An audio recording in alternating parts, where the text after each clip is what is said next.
In the spring of 1944, the world awaits the attack of the Allied forces in Northern Europe, the opening of the much-awaited Second Front. In Italy, an earlier attempt at a second front has halted against fierce German resistance. In Russia, the Germans have fought their last offensive, an attack that crashes to failure at the Battle of Kursk. The end of the Blitzkrieg as a menace is mirrored by the end of the German U-boat threat, as the German Navy is defeated in the Battle of the Atlantic. As the endgame begins, the Axis leadership can now only act to postpone its inevitable doom.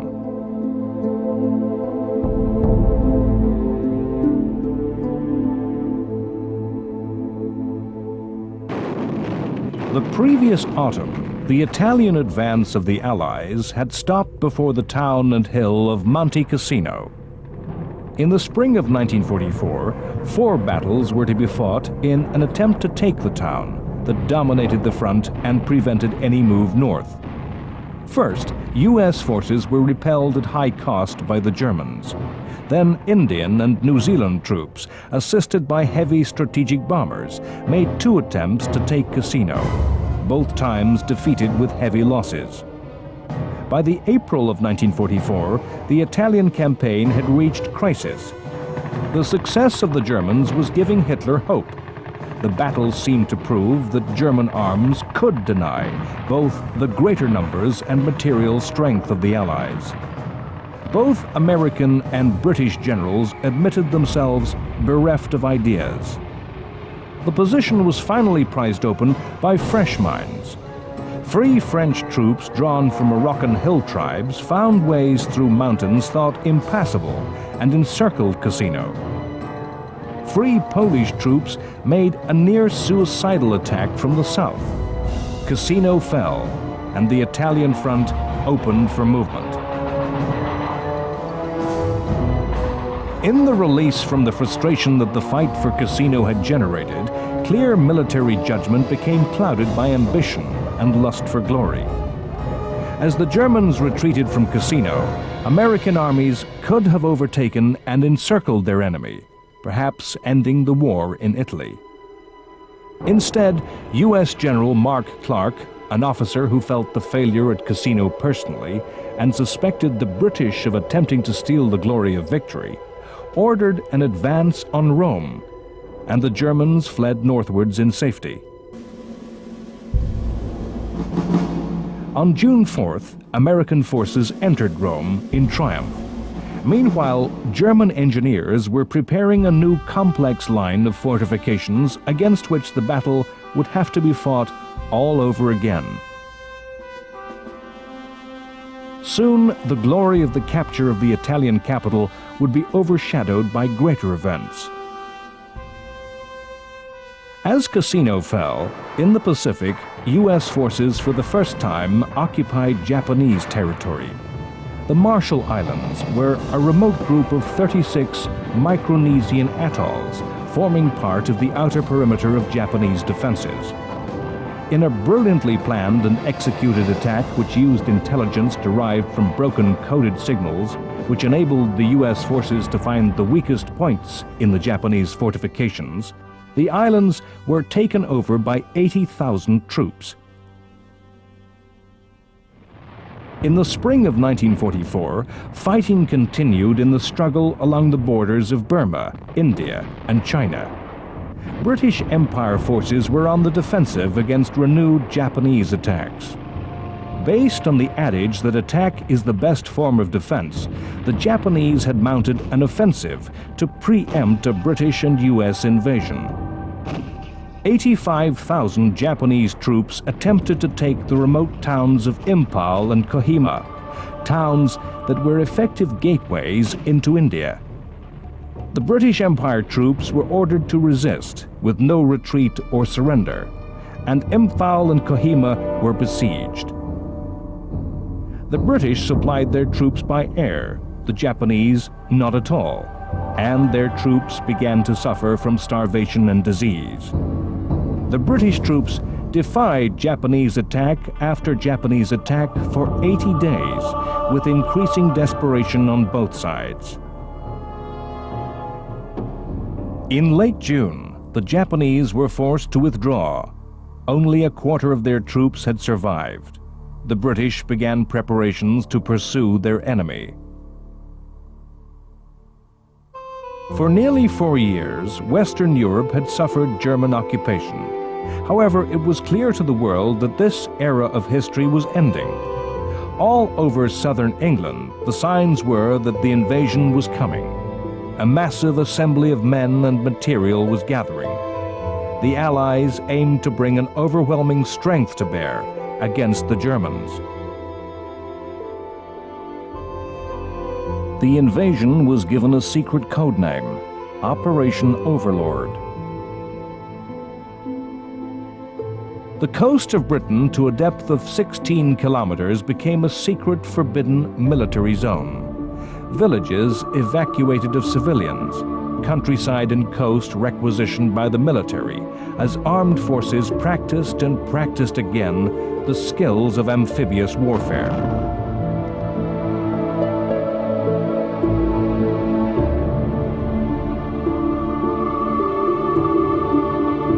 Britain itself was sealed, all foreign travel forbidden. The invasion was the product of lessons learned in many previous operations, where the armies, air forces, and navies of different nations cooperated in detailed, coordinated action.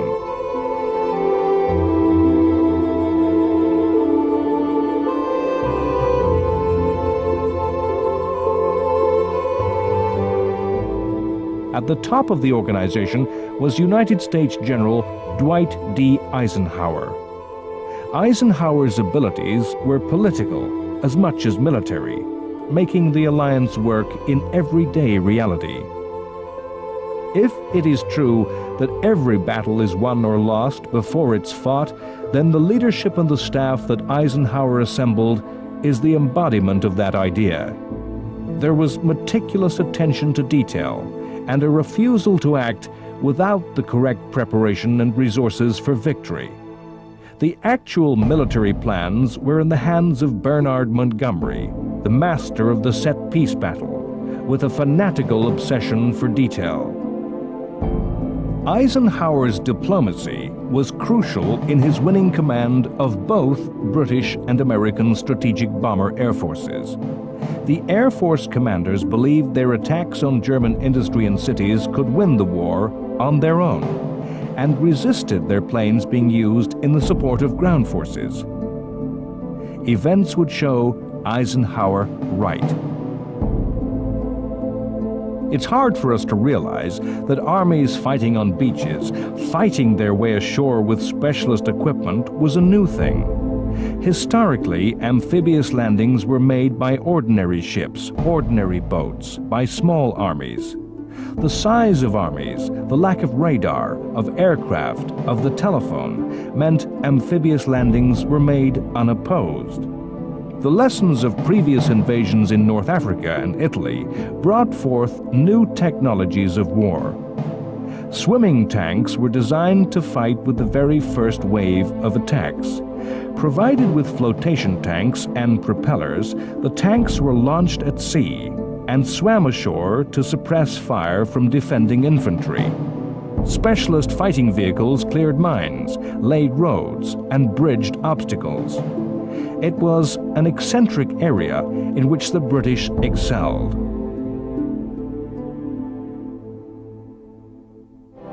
The Allies' preparations and rehearsals, though, could not be hidden. It was not hard for the Germans to guess which beaches could be targeted for landing. It was obvious that the invasion would be mounted within the range of fighter cover from planes flying from England. It was not difficult to determine when time, tide, and weather would be right. Two broad strategic options lay open to the Allies. First, to attack across the English Channel at its narrowest, to land near Calais. This would be an obvious move. Once established, Allied forces would have a short thrust into southern Germany. The alternative would be to attack in Normandy, further to the west.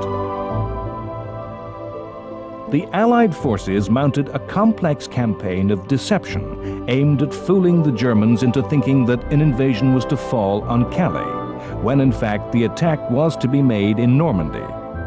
A phony military formation was created, the 1st U.S. Army Group.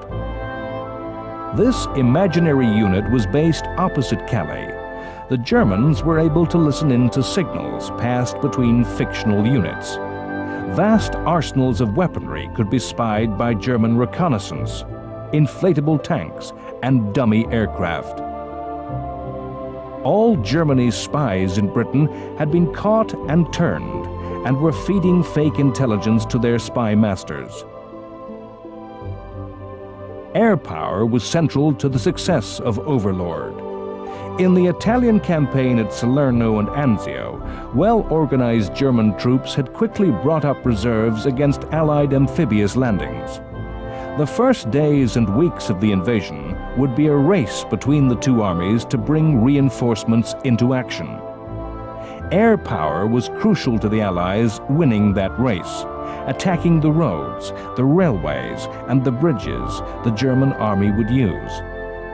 In April and May 1944, more than 11,000 aircraft of all types flew 200,000 sorties against targets in France. Communications, airfields, military bases, coastal guns, and radar stations. The railway system of northern France was almost entirely destroyed.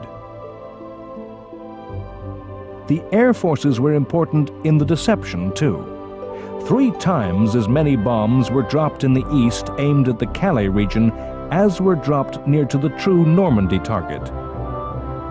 The Luftwaffe was entirely overwhelmed. It had a mere 300 aircraft to match 11,000 of the Allies.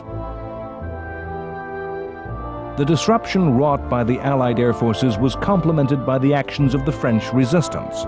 The armed resistance, the Maquis, was not strong enough to take on the German army, but through acts of sabotage and diversionary attacks, they disrupted German communications, preventing the rapid reaction that could have halted the invasion on the beaches.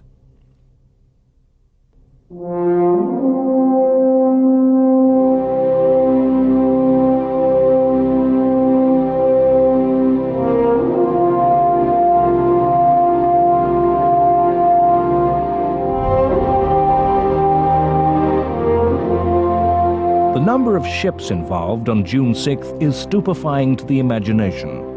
6,483 vessels were to cross the Channel, so large a fleet that had Calais been chosen, there was not enough sea room for such a fleet where the Channel was at its narrowest. The fleet included 4,000 landing craft and hundreds of specially adapted transport ships and stretched from horizon to horizon in every direction. 7 battleships, 23 cruisers, and more than 100 destroyers accompanied the troop transports. On D-Day, these ships engaged the German coastal guns. Germany had but 4 destroyers and 39 motor torpedo boats. Germany's plans to resist invasion were no less detailed. Allied troops were to be met on the beaches by a formidable line of bunkers and coastal guns, the Atlantic Wall. The defenses were organized by Erwin Rommel. He intended any invader to be pinned down on the landing beaches by what were called the static divisions manning the forts, and then hit by a mobile reserve of panzer forces held inland. The Germans stripped the French Maginot Line to build the Atlantic Wall. They laid millions of mines and devised cunning traps and obstacles for landing craft and tanks. The destruction of the coastal defenses by the warships needed daylight. The landing craft needed low water early in the morning, and the airborne attacks to be made at night needed the full moon. This narrowed the date for D-Day to the 5th, 6th, or 7th of June. Bad weather on the 5th caused the attack to be put back 24 hours. The first forces to land in France did not storm ashore from landing craft. Rather, they arrived in the early hours of the morning of the 6th. Landings were made by over 23,000 parachute and glider troops. The airborne landings were made on the flanks of the invasion zone to protect the beaches from counterattack, whilst the seaborne forces established a bridgehead. The ground forces were delivered to 5 landing beaches. In the east, 2 areas, codenamed Utah and Omaha, were the responsibility of the American forces. The experience of fighting on the 2 beaches was very different. On Utah Beach in the far west, the American forces met perhaps the weakest of German troops. 3 battalions of infantry defending the beaches surrendered without firing barely a shot. The Utah casualties of 197 were the lowest of any on the day of the invasion, in comparison to the 23,000 who came safely ashore. In contrast, the U.S. forces landing on Omaha underwent the very worst of ordeals endured by any troops on June 6th. The U.S. 1st Division came ashore to be met by perhaps the very best troops that the Germans had stationed on the coast. The American soldiers landed on beaches overlooked by cliffs, beaches onto which the Germans were able to direct murderous artillery fire.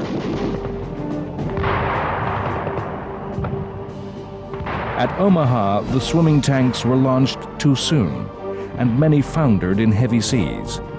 Without the support of these tanks, the infantry on the beach was vulnerable to German infantry in fortified positions. Omaha Beach has been called a disaster and portrayed in fiction as hell. Yet, despite 2,000 deaths on the first day, 34,000 came ashore. British forces attacked to the east on beaches codenamed Gold and Sword. On Juno Beach, the invaders were Canadian. On all 3 landing zones, the German defenders were not the best and were thinly spread.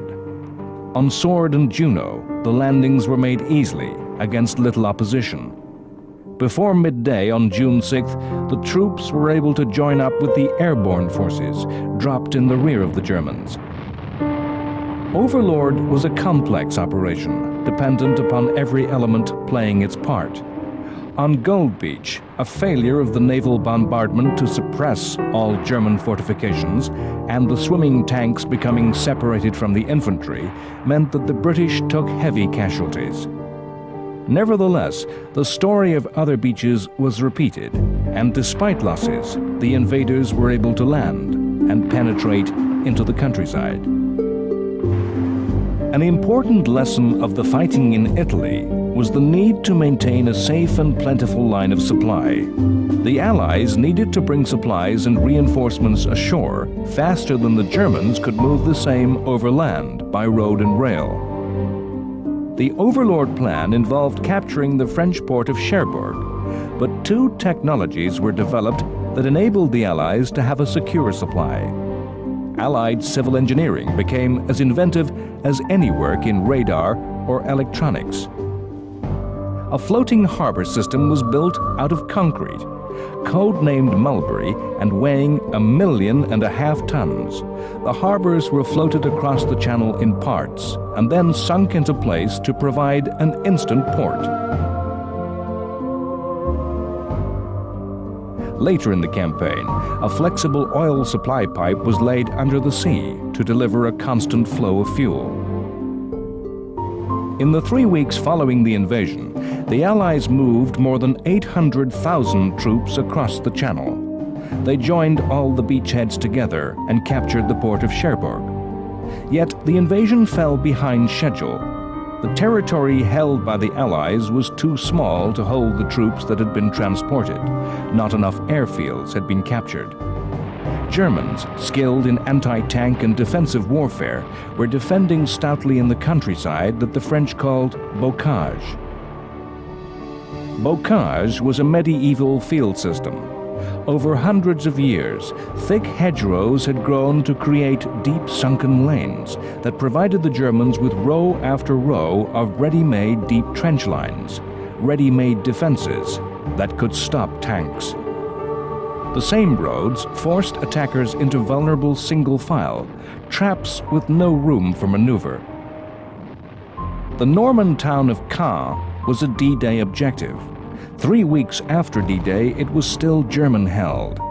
As long as the Nazis held the town, they denied access into the countryside to the south, where the bocage ended, and tanks could maneuver with freedom. It was countryside where airfields could be built. Repeatedly, British and Canadian soldiers threw themselves against Caen, only to be repulsed. British General Montgomery took the ruthless decision to call in the heavy bombers of the Strategic Air Forces. Caen was to be liberated by being bombed into ruins. On July 7th, the Royal Air Force and United States Army Air Force systematically demolished Caen.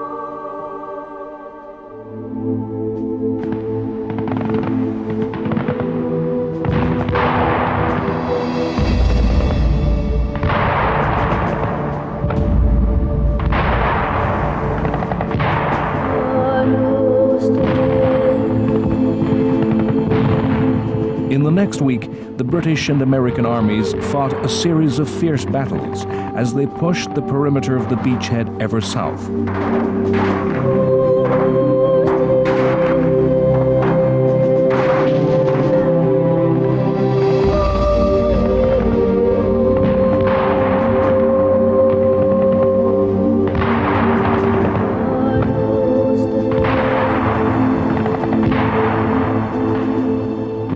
Repeatedly, the strategic bombers carpet-bombed German positions.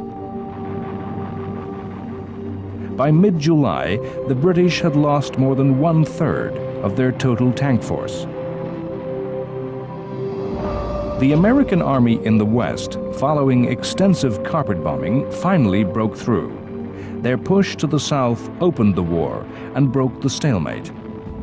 The attack that developed turned around the German flank and began to surround their Normandy armies. Hitler had ordered a counterattack in early August that threatened to cut off and surround the Americans. Again, the great secret of the broken German codes came into play. The Allies were ready and waiting, and the Germans were defeated with heavy losses. The tank came of age in World War II. The decisive and devastating attacks of the 1940 German Blitzkrieg had demonstrated the potency of armored warfare. Yet, to every invention there is a reaction. And during the war, powerful techniques and weapons of anti-tank warfare had been devised. The armies fighting in 1944 were far different from those of 1940. No longer did infantry simply flee before advancing tanks, as they had in 1940. Tanks were still an essential ingredient for victory, but needed the support of specialized infantry and mobile artillery to counter the anti-tank regiments of their enemy. The Allies rolled the Germans into an ever tighter pocket around the French town of Falaise. By the middle of August, nearly 500,000 Germans were in an ever more tightly closing trap. Attackers on all sides, to their rear, the obstacle of the River Seine. In what came to be called the Battle of the Falaise Gap, determined action by the SS Hitler Youth Division, a formation of fanatics recruited entirely from the Nazi youth organization, held back the Allies, while 300,000 Germans streamed across the River Seine in a mass escape. All German heavy equipment was lost, 1,300 tanks destroyed, and 200,000 taken prisoner. The original Overlord plan intended the Allies to halt at the Seine to regroup and reorganize. Instead, Eisenhower decided to capitalize on the victory won and ordered pursuit of the Germans across the open country of France. Hitler had not allowed the preparation of any fallback defensive positions. There was nowhere to hide, nowhere to stand and fight. The Germans had to run all the way to Belgium and the Netherlands, even to the borders of Germany itself. Hitler's strategic common sense had not entirely deserted him. Realizing that long lines of supply would weaken the Allies, he commanded all channel ports garrisoned by stay-behind forces to be turned into fortresses and defended to the last. As the Allies neared the borders of the Low Countries in early September, few thought the war would last into 1945. In mid-August 1944, as the Normandy battles were reaching their height, the Allies mounted a second invasion of France on the Riviera. Originally planned to be simultaneous with the Normandy attack, a shortage of landing craft caused the southern invasion to be delayed. Again, there was a massive naval bombardment, and once again, the Allies enjoyed massive air superiority, with 2,000 planes against 200 German. Once initial resistance had been broken, the task of the American and Free French armies was of pursuit and entrapment of the constantly retreating Germans. The Riviera landings threatened to confound Hitler's plan that Paris should be turned into a fortress and battleground. Hitler talked of the French capital as a Stalingrad that would entrap the Allied armies and lead to their annihilation, enduring the same fate as befell the German army at the Russian city a year before. The Riviera landings threatened to surround Paris and instead make the city a trap for the Germans. On August 18th, when it became apparent that the Allied armies were threatening to overwhelm the occupiers, the population of Paris rose in revolt, and fighting broke out on the streets. Eisenhower and Montgomery refused to attack for the sake of attacking. They too saw the lesson of Stalingrad. They ruthlessly believed that liberation could wait, and only military necessity justified attack. As it became clear that the city was fighting to free itself, the Allies were forced to act. Leader of the Free French, Charles de Gaulle, feared that French communists were attempting a takeover and using the fighting to eliminate their rivals for power in post-war France.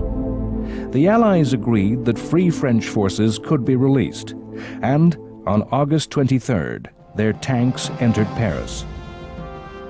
The German command surrendered. De Gaulle led Allied forces in a march of triumph down the Champs-Élysées.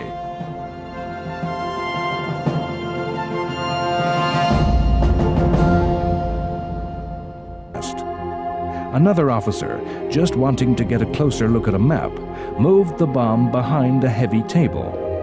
Hitler had moved from his usual place in the room.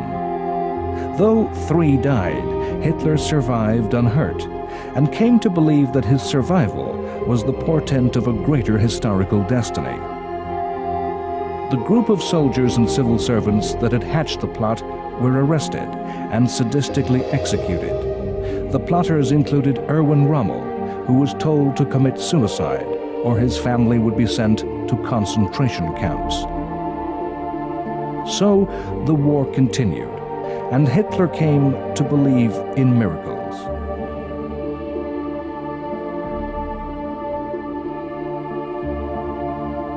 The Allies enjoyed the results of many new technologies, new weapons, and new scientific ways of waging war. This war of invention was not one-sided. Germany was one of the world's leading scientific nations, and the German armed forces enjoyed the use of futuristic weaponry. As the Allied armies fought to establish their grip upon northern France, one of the most famous products of German ingenuity made its debut. On June 13th, the first V-1 flying bomb was launched against London. The V-1 was the prototype cruise missile, a pilotless jet aircraft with automatic guidance that was both ground and air-launched. In the next 2 weeks, nearly 2,500 of these missiles were fired. The flying bombs brought the return of terror to London, worse than the conventional air raid, as attacks were constant. There was no warning, no all clear, no release of tension. As in 1939, children and the vulnerable were evacuated. Some of the missiles were destroyed by anti-aircraft artillery. The fastest of fighters could catch and shoot down the V-1, but this needed courage from the pilot, as the missile exploding frequently destroyed the attacking fighter. Some Spitfire pilots developed a daring technique of flying alongside the V-1, wing to wing, and then placing a wing beneath that of the V-1, tipping the missile into a tumbling dive. In September 1944, mysterious and massive explosions began to occur all over the British capital. A thunderclap of destruction would be followed by a roaring noise that shocked and dazed survivors, likened to that of a speeding train. The explosions were attacks by a new German secret weapon, the V-2. The V-2 was the first ballistic missile. The roar that followed the explosion was the sound of the supersonic missile arriving after the detonation. The government hid the truth. Official news talked of gas explosions. It was 2 months after the first V-2 attack that the government admitted the new weapon existed. There was no defense against the V-2. The missile took less than 3 minutes to fly to Britain.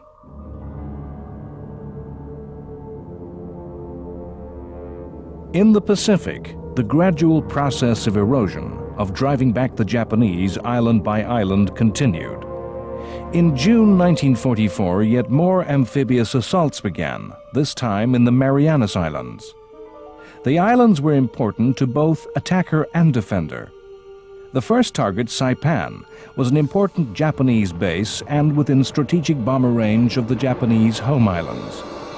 The second U.S. objective, Guam, held important supplies of fresh water and was the best natural harbor in the Western Pacific. Guam would also be a base for bomber attacks on Japan and a starting point for attacks to recover the Philippine Islands. As so often in these invasions of Pacific islands, the battle on land was preceded by a naval battle. The Battle of the Philippine Sea turned into the largest carrier battle of the war. The Japanese were outnumbered in nearly every aspect. The Americans had more than twice the aircraft, had 7 major carriers to Japan's 5, 8 light carriers to Japan's 4. Disparity in quantity was matched by difference in quality. After earlier battles, Japanese crews and pilots never regained the level of training and prowess they had enjoyed earlier in the war, and came to be surpassed in skill by the Americans. The quality of American radar and intelligence was also superior. A great air battle was fought, in which the Americans enjoyed such superiority that the fighting came to be called the Great Marianas Turkey Shoot. The Japanese lost nearly 2/3 of their planes. 2 Japanese carriers were lost, 1 to air attack, 1 to a U.S. submarine. With the naval threat destroyed, U.S. Marines had to fight a stern battle to take Saipan. 4,000 Marine casualties were sustained in the first 2 days. An invasion planned to last 3 days stretched to 3 weeks. The terrain of Saipan meant that the U.S. soldiers were forced to make repeated frontal assaults against dug-in Japanese. The defenders fought with fanatical determination. In July, a mass suicide attack by the Japanese saw more than 4,000 Japanese troops killed in 1 day. Rather than surrender, many Japanese chose to die by their own hand. The delays caused in the taking of Saipan allowed both defenders and attackers of Guam to make full preparations. The Americans opened the assault with the heaviest air and naval bombardments of the Pacific War. More than half the 20,000 Japanese defenders were killed before a single U.S. Marine landed. Although Guam was secured easily, the remnants of the Japanese forces fought on. The last surrendered in 1972.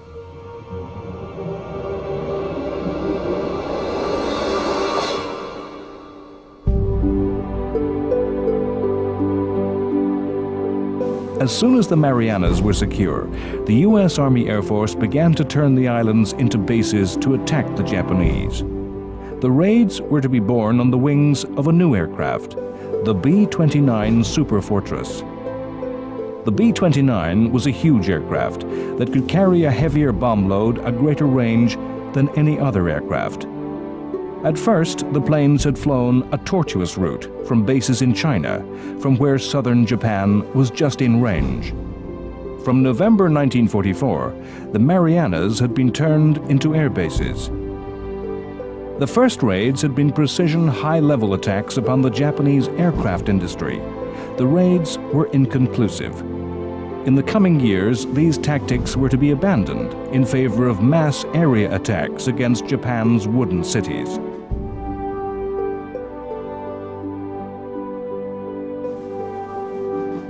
When ordered to retreat from the Philippine Islands in 1942, U.S. General Douglas MacArthur had famously promised to return.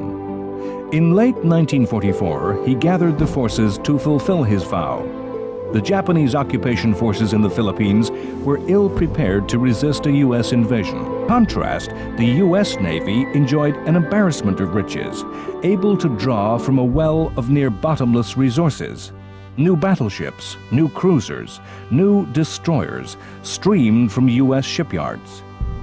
Of the most important ships in the war, the aircraft carriers, no less than 21 new major carriers had been launched since Pearl Harbor, 5 times the equivalent number of Japanese ships. The total number of aircraft the Americans could embark was 3,000, 3 times the Japanese strength. In September 1944, U.S. carrier aircraft destroyed Japanese air forces on the Philippines. In October, MacArthur assembled a fleet of over 700 ships. And following a huge bombardment by battleships, U.S. troops landed on the Philippine island of Leyte. Japan responded with the dispatch of a massive naval force. The Battle of Leyte Gulf, as the battle was to be called, remains the largest naval battle in world history. The Japanese plan was for their aircraft carriers to lure away the American carriers from the landings. Meanwhile, a separate force of Japanese battleships would attack the troop transports and the landed forces. The Battle of Leyte Gulf has been described as the last throw of the Imperial Japanese Navy. Effectively, every major warship that remained to Japan was thrown into the gamble. The last reserves of ships, men, and aircraft were deployed to effect a decisive battle. The battle was, at the same time, a carrier battle, where the air forces of the 2 carrier fleets engaged each other and the enemy carriers. And it was traditional battle fleet engagement, where big gun battleships fought each other in duels of naval artillery. The battle was complex, as the 2 fleets divided their forces and searched for their enemy amongst the scattered Philippine Islands. Admirals on both sides lost their nerve, then found renewed determination. Massive Japanese battleships, the largest in the world, surprised light U.S. carriers, which fought courageous actions against opponents many times their weight.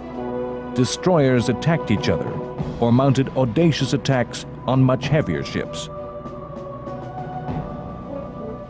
Ships were lost kamikaze. A kamikaze attack was a suicide attack by a pilot crashing his plane loaded with explosive onto an enemy warship. Throughout the war, in rage or fanatical desperation, Japanese aviators had crashed onto their enemies. It was at Leyte that the kamikaze attack became an official tactic. The kamikaze drew on Japanese mythology. The word kamikaze meant divine wind, and referred to a miraculous tempest that suddenly arose to destroy a Chinese invasion fleet approaching the defenseless shores of medieval Japan. Kamikaze attacks were not always by aircraft. Japan was to deploy midget submarines, human-piloted torpedoes, and even small manned rockets in suicide attacks. It was the converted fighter aircraft that were to be the most effective. At Leyte, a US carrier, and an Australian cruiser were to be the first victims of the divine wind.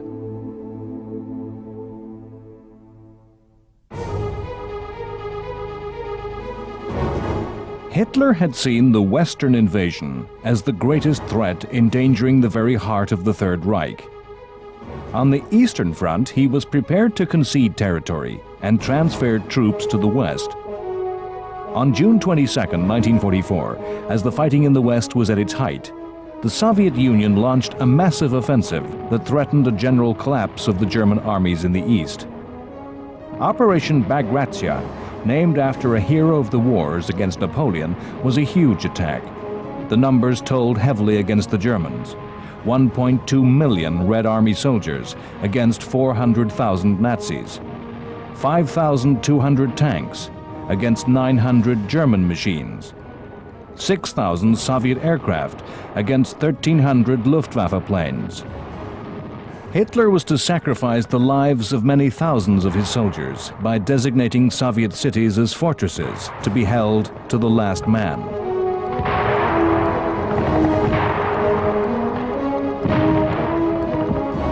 In just 5 weeks, the Russian armies advanced nearly 750 kilometers. By the end of July, the Red Army was 20 kilometers from Poland's capital, Warsaw. As happened at Paris, the population of the Polish capital, with the sound of Russian guns echoing over their city, rose in revolt. The Russians did nothing. They drove attacks to the south, into the Balkans, fighting in Bulgaria, Romania, and Hungary, and north into the Baltic states. Meanwhile, the Germans systematically destroyed Warsaw and killed more than 200,000 Poles. The Russians were already looking forward to the post-war order. The attacks to the north and south, rather than towards Berlin via Warsaw, were aimed at placing those states within the communist orbit. The Germans were allowed to destroy the Poles, to create a space that the Soviets would fill. The war aim of the Allies seems at first simple: the destruction of Nazism, the rolling back of Axis conquests, the liberation of enslaved peoples. Already in late 1944, the signs were there to see that the post-war world would not be a place of simple, straightforward certainty. In October 1944, a British army re-entered Greece. The occupation of Greece had crumbled since the capitulation of the Italians in late 1943. Control had passed to the Germans. Italian weapons had fallen into the hands of Greek resistance fighters, including the Greek communist partisans, the Elas. The Germans had resorted to ever more harsh reprisals to maintain their rule. In October, the Germans took the decision to abandon Greece, and the Greek government returned with the help of British troops.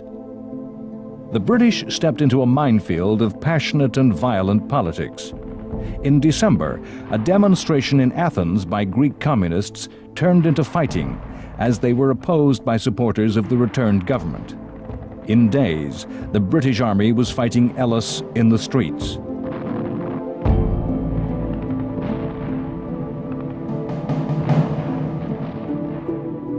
In the autumn of 1944, the optimism among the Allies at the end of the Normandy campaign that the war would soon be over was to prove misplaced.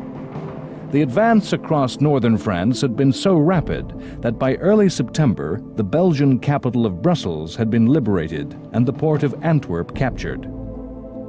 Supply was crucial to the continuation of the war on into Germany. The capture of a major port facility was a major prize for the Allied armies, but was a prize that was to be squandered. Hitler ordered all Channel ports to be held to the last man. Dunkirk was to hold out to the very end of the war. The capture of Antwerp left a large German force to the west, controlling the approaches to the port, rendering it unusable.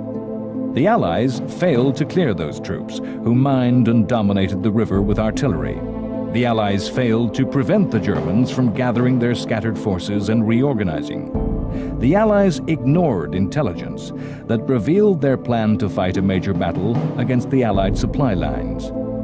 No action was taken because of the wave of feverish optimism that the war could be ended quickly. The will of the Allied commanders was focused elsewhere.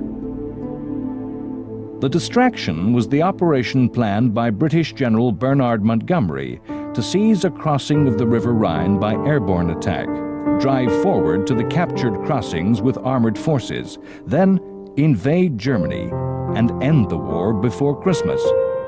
This was the famous Arnhem attack, the bridge too far.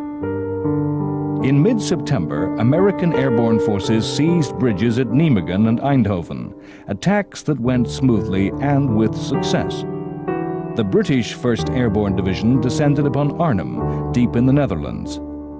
The British forces, though, were dropped not near enough to their targets. They landed upon 2 SS Panzer divisions that were re-equipping, and the British plans for the operation were captured. British forces found themselves pinned down and, under increasing pressure, failed to capture the bridge. The action by ground forces to link up and relieve the paratroopers and glider troops was met by heavy German resistance and ground to a halt. After a week, the British were forced to admit defeat. What troops could be saved were, but 6,000 were taken prisoner and more than 1,000 killed.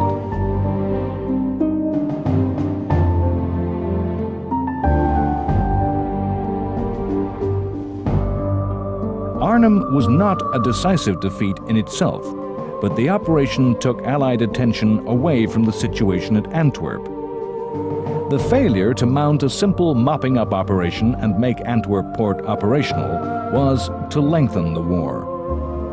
After the chaos at Arnhem, the Allies had to fight a series of difficult actions against the German forces that had taken the opportunity to reinforce and prepare.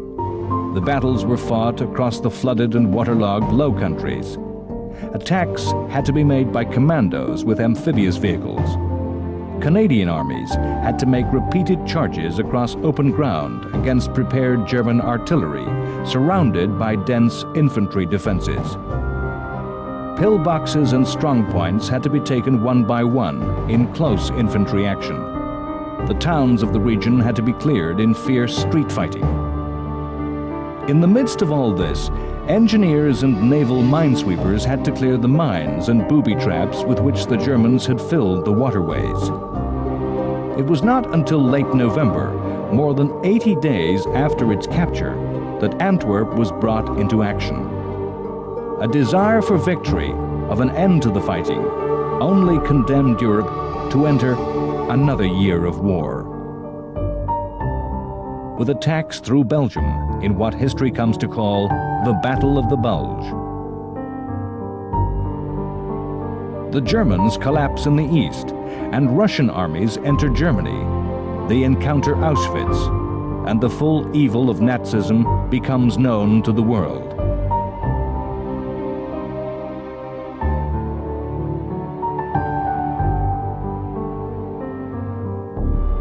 The last act of a dying Franklin Roosevelt is to attend a conference of the great powers at Yalta. The leaders sit together, not only to plan the war, but to draw the map of post-war Europe.